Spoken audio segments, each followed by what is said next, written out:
Donc il y a deux boutons sur le côté, un qui est le bouton principal, on appuie dessus, on a tout de suite l'horloge qui apparaît. On peut personnaliser cette horloge en appuyant fortement dessus et là on choisit différents types d'affichage, un cadran plutôt sport, plutôt standard, etc. On peut même customiser, c'est-à-dire personnaliser cet affichage en choisissant les petites informations qui vont apparaître sur les côtés du cadran et même en choisissant différents types de couleurs, de types de présentation en utilisant cette molette sur le côté qui remplace la molette habituelle des montres. Ce qui est amusant aussi, c'est que quand on utilise cette montre, hop, si je monte sur mon doigt sur le haut, si je vais glisser sur le haut, j'ai accès à toutes les autres applications qui sont là.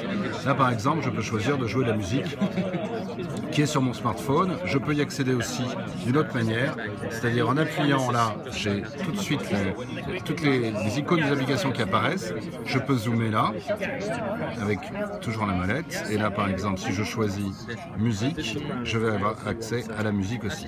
Donc si je reviens sur ma montre, hop, au départ, je remonte d'un cran, je choisis là les applications en question. Donc là, par exemple, j'ai l'affichage des rendez-vous qui vont apparaître dans la journée. J'ai la météo, alors ça marche pas très bien là, j'ai les cartes et je reviens à ma page d'accueil en appuyant là.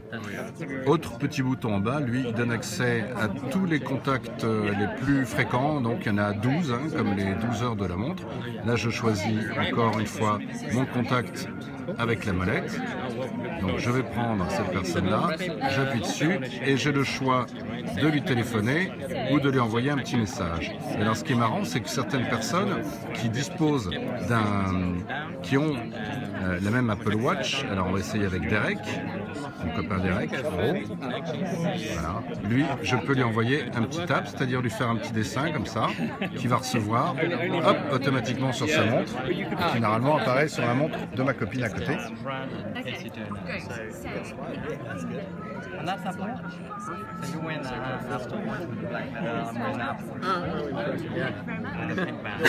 Le petit dessin que j'ai fait va apparaître. Voilà, le beau petit dessin que j'ai fait, le petit trèfle.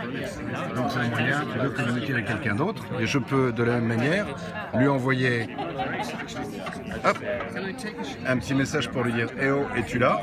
Et donc sur son écran va apparaître aussi le petit message. Voilà. Et encore mieux, si je mets les deux doigts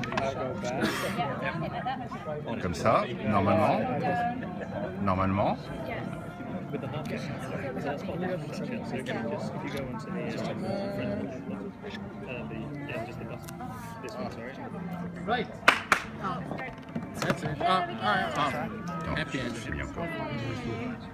Et qu'est-ce qu'il y a d'autre encore et donc, chaque application qu'on voit apparaître dans la liste, c'est en fait une vignette qui donne accès à l'application. Donc il faut appuyer dessus pour accéder à l'application. Et là, on a les options qu'on a habituellement dans une application, ici par exemple, avec Instagram. Alors il y a plein d'autres usages, on l'a vu pendant la présentation, c'est-à-dire qu'on va pouvoir notamment ouvrir des portes d'hôtel ou encore commander à distance le portail de la maison, etc. Toutes ces applications qu'on verra plus en détail dans un vrai test à venir.